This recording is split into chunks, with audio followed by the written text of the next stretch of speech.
Hello and welcome guys, my name is Sanjay and my YouTube channel all about physio medical में आप सभी का स्वागत है। I am BPT third year student from government physiotherapy college Raipur. तो चलिए guys, आज हम अपनी इंपॉर्टेंट टॉपिक की तरफ बात करेंगे, हमारा पैथोलॉजी का जो फ्रीक्वेंट लास्ट ईयर से बार बार पूछे जाने वाले क्वेश्चन में से एक है, ठीक है ना। उसका हमारा आज का टॉपिक क्या है? एथेरोस्क्लेरोसिस, ठीक है ना। तो एथेरोस्क्लेरोसिस क्या होता है, थोड़ी से हम जान लेते हैं कि जो नॉर्मल आर्टरी होती है, ठीक है ना, जो नॉर्मल आर्टरी की जो वॉल होती है, जो वो 3 लेयर से मिलकर बना होता है, ठीक है। 3 लेयर होती है। सबसे इनर मोस्ट लेयर को हम ट्यूनिका इंटीमा कहते हैं, मिडिल लेयर को ट्यूनिका मीडिया कहते हैं, सबसे एक्सटर्नल लेयर को हम कहते हैं ट्यूनिका एडवेंसिया, ठीक है गाइस।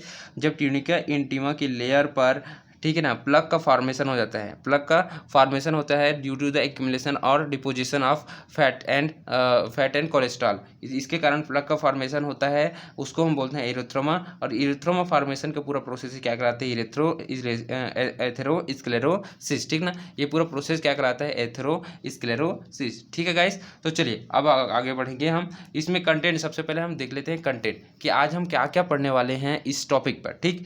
सबसे पहले हम पढ़ेंगे introduction, risk factor, pathophysiology, clinical manifestation, diagnostic investigation, medical management, surgical management, nursing management and prevention, ठीक है गाइस। इतना सबका आज हम कवर करेंगे, ठीक। सबसे पहले आता है इंट्रोडक्शन। इंट्रोडक्शन क्या होता है? Atherosclerosis is the most common, ठीक ना, arteriosclerosis is the most common disease of the arteries. The term means the hardening of the arteries, ठीक है ना। आर्टेरियोस्क्लेरोसिस क्या होता है? स्क्लेरोसिस मतलब हार्डनिंग होता है, आर्टरीज नहीं। आर्टरीज के वाल जब जो वाल जो होती है, जो लेयर होती है, जब वो हार्ड हो जाती है, तब हम उसे बोलते हैं आर्टेरियोस्क्लेरोसिस, ठीक है। It is the diffuse process where be the muscle fiber and the endothelial lining of the wall of small arteries and arteriole become thickening, ठीक है ना। ये जो प्रोसेस होती है, एक वाइड प्रोसेस होती है, जिसमें क्या होता है, जो हमारी जो एंडोथेलियम लेयर होती है, किसकी? हमारी आर्टरीज की जो एंडोथेलियम लेयर होती है, वो क्या हो जाता है? वो थिक हो जाती है ड्यू टू द डिपोजिशन, ठीक है। ड्यू टू द डिपोजिशन वो थिक हो जाती है, जिसके कारण हमें क्या क्या कॉम्प्लिकेशन हो जाता है, जिसके कारण प्लग का फॉर्मेशन हमको देखने को मिलता है, ठीक है। Atherosclerosis is the different process affecting the intima of the large and the medium size of artery, ठीक है ना।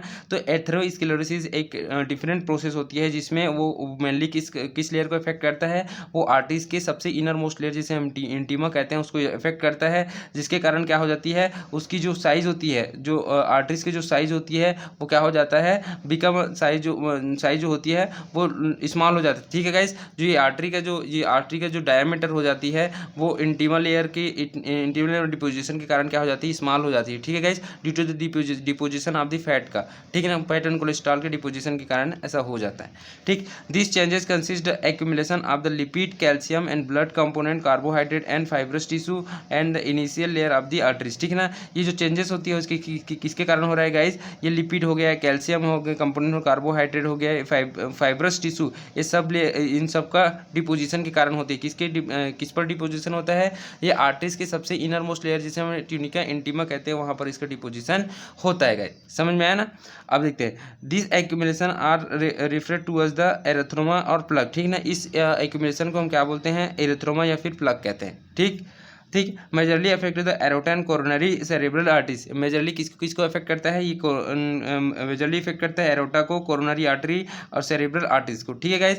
अब हम बढ़ते हैं अपने अगले टॉपिक की तरफ, जिसका अब हम समझेंगे रिस्क फैक्टर कि जो हमारा एथेरोस्क्लेरोसिस है, वो किस किस चीज़ों से और ट्रिगर करता है, ट्रिगर पॉइंट क्या क्या होते हैं, ठीक है ना, और बढ़ता है किस किस चीज़ से। तो सबसे पहले निकोटीन यूजर्स, ठीक है ना, जो एक्सेसिव जो स्मोकर्स होते हैं, क्रोनेस्टिक सिगरेट स्मोकर्स होते हैं, और टोबाकी चेविंग करते हैं, ऐसे लोगों में हमें ये जो एथेरोस्क्लेरोसिस की जो डिजीज़ है, सबसे ज़्यादा देखने को मिलते हैं, ठीक है गाइस। क्योंकि हमारा जो सिगरेट स्मोकिंग होगा, टोबाकी चेविंग हो जाए, इन सभी से हमारा जो आर्टरीज की वॉल जो होती है गाइस, वो रिजिड होती जाती है, ठीक है ना। और रिजिड होना ही एक सिम्टम है हमारा किसका? एथेरोस्क्लेरोसिस का, ठीक। डाइट हो गया, हमारा जो डाइट हो गया, उसमें हाइपर लिपिड का कंजप्शन कर रहे हैं गाइस, ठीक ना। हाइपर लिपिडीमिया से और ज़्यादा हम फैट खा रहे हैं, हैं, तो हमारे डाइट भी हमारा एक रिस्क फैक्टर है। ठीक, हाइपरटेंशन, ऐसे पर्सन जो हाइपरटेंशन के शिकार हैं, डायबिटीज़ हो गया, स्ट्रेस हो गया, एसिडिटरी लाइफ स्टाइल होगी, ठीक है ना, ये सब कॉजेज है किसके, रिस्क फैक्टर के। ठीक, ये सब रिस्क फैक्टर किस में आते हैं, मॉडिफिएबल रिस्क फैक्टर है, ठीक है, जिसे हम ठीक कर सकते हैं। ठीक, अब आगे बढ़ते हैं, इसमें अब हम पढ़ेंगे नॉन मॉडिफिएबल रिस्क फैक्टर, जिसे हम मॉडिफाई नहीं कर सकते। ठीक है गाइस, जैसे एज के साथ साथ हमारा जो आर्टरीज की वॉल हो जाती है वो रिजिड होती जाती है, तो इसे हम चेंज नहीं कर सकते गाइस। ठीक, दूसरा होता है जेंडर मेल में सबसे ज़्यादा हमें एथेरोस्क्लेरोसिस देखने को मिलता है, इसे भी चेंज नहीं कर सकते। फैमिली हिस्ट्री, कई लोगों में फैमिली हिस्ट्री के साथ साथ ये साथ साथ चलते रहता है, तो ये फैमिली हिस्ट्री भी एक कॉज है। ठीक है गाइस, चलिए आगे का हम अगले टॉपिक में करेंगे। ठीक है।